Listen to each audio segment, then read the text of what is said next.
Sarawak is a land of ancient armadas. For centuries, warriors lived by rivers that ran deep inside the jungle.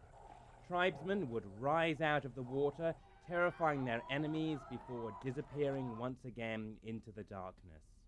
They feared nothing, almost nothing. Crocodiles attack human beings almost every year in Sarawak. Many people consider them invincible. In fact, according to local folklore, anyone who tries to catch one will be cursed. On native, they have some superstitions as a belief. They are not allowed to hunt crocodile because they thought if they're going to hunt the crocodile, to kill the croc might take revenge. So if you do see a croc, who are you going to call? Try these guys. They have their own supernatural powers.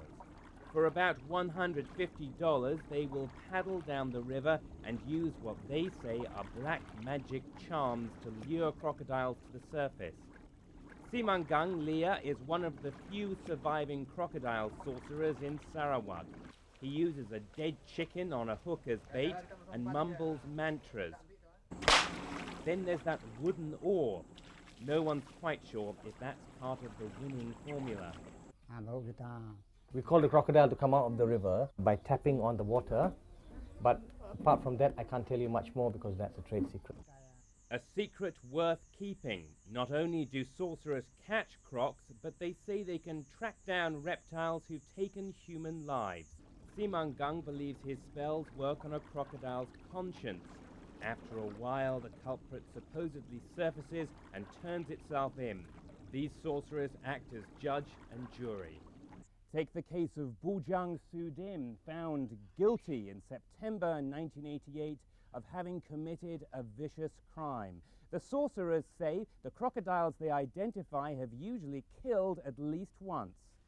Bown Sudim is still very much alive, in case you're wondering.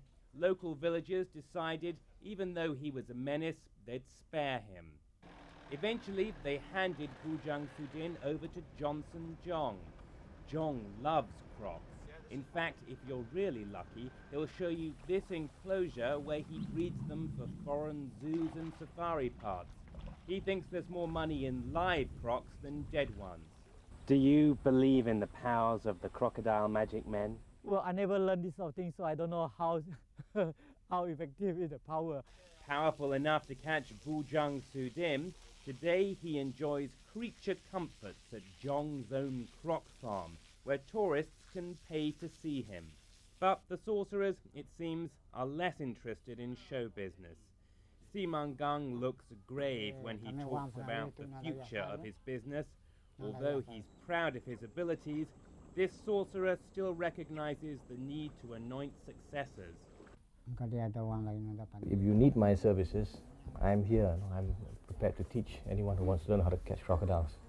Time is running out.